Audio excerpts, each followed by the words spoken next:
9 habits that help me feel better in my 60s. Hello! Welcome to Life in Your 60s with Marion. I forgot the name. That's because I'm in my 60s. Yeah. So, welcome if you're watching or if you're listening. This is a good one, I really think, because it's a lot of the things that we don't think about sooner. One of them or two of them I have thought about sooner. So let's just get started. The first thing I want to talk about is moisturizer. And I want to talk about moisturizer because holy crap, let me tell you, I've been using moisturizer pretty much on my entire body since I'm about 30, 27, 30, and my skin's still freaking starting to get drier. What the hell? But I know there may be some right lotions to use and some wrong ones, so maybe I'm not using the right one. I have to research this a little more. Hey, if you use anything that keeps you totally moist, and people hate that word, keep your skin totally moist, let me know. I've used Lubriderm for years. I know that sounds crazy, but I love it. And I just have to use a little more of it now because it sinks right into the skin. Our skin definitely changes in our 60s like everything else does, right? So you may want to just take a little bit more time to moisturize a little better. It really makes a difference.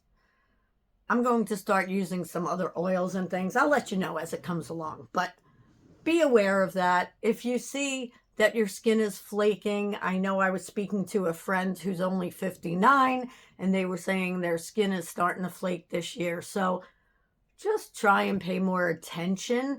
And sometimes I really notice it if I haven't taken a shower until a few hours after I normally would. I just notice it. It's terrible. And sometimes my legs are itchy now and I have to put more moisturizer on them. Ugh, this getting old thing sucks, but it's good too. The second habit is daily grooming, if that's something that you need to feel better. And when I say that, I mean shaving, really, mostly. So, most of us women have to shave under our arms. We got to shave our legs. Some of them have to shave other things. You got to tweeze a little bit here and there, especially if you're Italian. Maybe let me know if you're not Italian. Do you have to tweeze your chin? See, but I've had to do that for a long time now. My sister, too. She had to do it when she was way, way younger than me.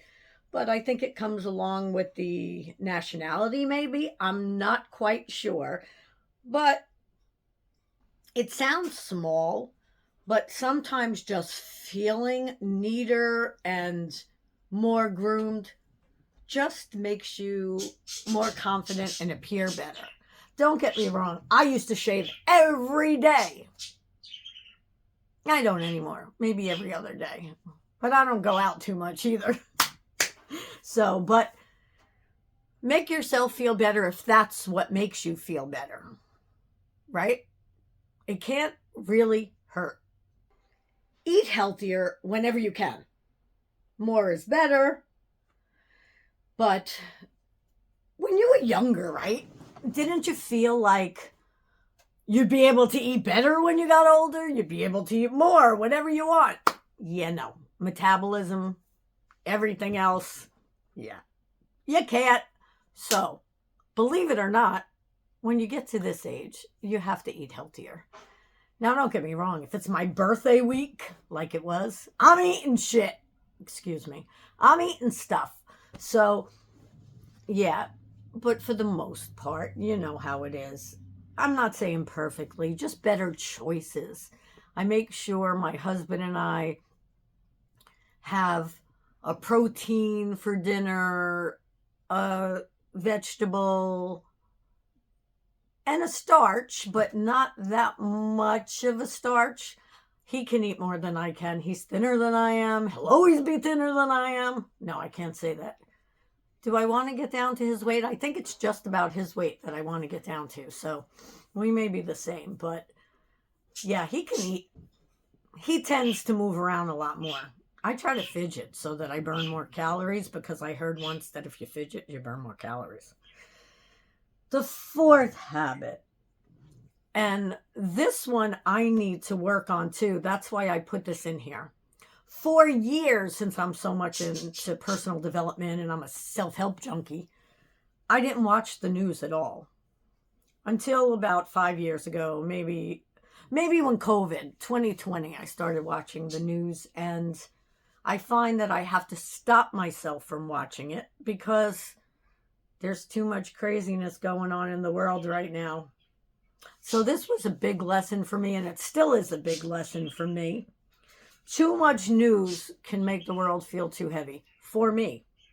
And I think it's like that for most people, because when I used to listen to I still listen to my personal development tapes, my self-help tapes, they always said, limit your news intake. And when I first met my husband, that's what he was doing, the news. So I had to ask him not to put it on every single morning because it drove me nuts. And sometimes it can make you depressed as soon as you wake up. I don't want to be depressed as soon as I wake up. Do you? Move your body a little bit every day. And when I say that, like, I'm literally still just doing 10 minutes to music after I take a shower or while I'm doing something else. And now that the spring's coming, I'm going to walk, and I'll take my dog out. So if you have a dog, use that as an excuse. Yeah. And I think our bodies appreciate this more in our 50s and 60s. I'm able to do that again now, so I'm definitely going to do it. How can I phrase this one? Stay curious. I'm a child. I tell you, I'm a child at heart, and I see things through a child's lens. And when I say that, I mean, when I see things, I get excited. You know, I'm not embarrassed about it. I'm nothing. I'm just curious.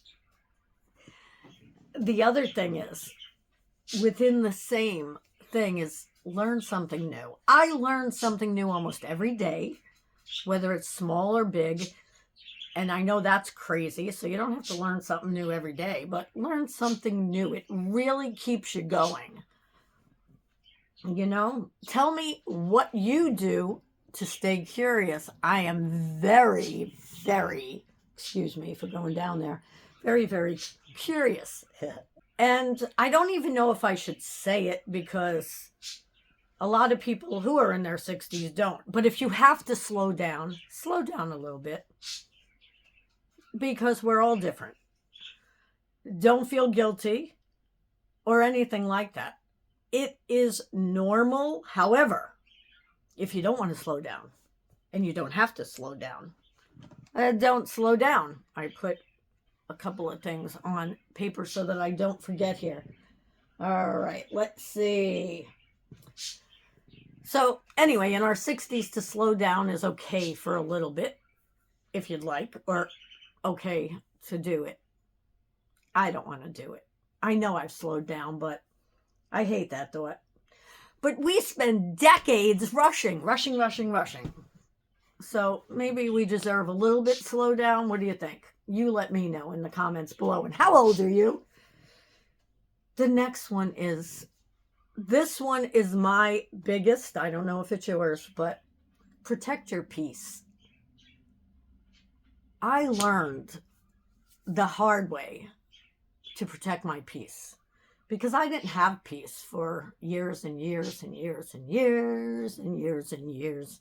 And now that's all I want in life. Now, I know you can't just have peace, but protect whatever peace you have. When I say that, that can go back to not watching the news. And also, why do you argue? Why do you still argue? I mean, I know everyone's going to argue and have disagreements, but we're in our 60s, guys. Do it more respectfully. Don't argue. Talk. Disagree. It's okay. but learn how to communicate, especially if you're married or you have a best friend or a roommate or a brother or sister. You want to be able to do that in any relationship. And remember this, not every relationship deserves your energy. Yeah, that's the truth. Peace becomes very valuable as you get older. You have too many things on your mind already, right? Habit number 9. And I'm saying this to you because I've told you before that I'm more of an introvert. Stay connected to people. Ugh. I hate to even say that because I follow it. But I'd much rather just be home by myself. I like to admit that, but it doesn't feel good when I admit that. But I think connection keeps your heart filled, because where I do volunteer one day a week, I feel so good after I do that. Not only because of volunteering, because I'm connected to people. It's a community. I'm connected to people who are all volunteering for free, right? We're all in between our 50s and late 80s. And so, oh boy, I should do interviews with those people, right? So that I could see what they do. I might have to think about that.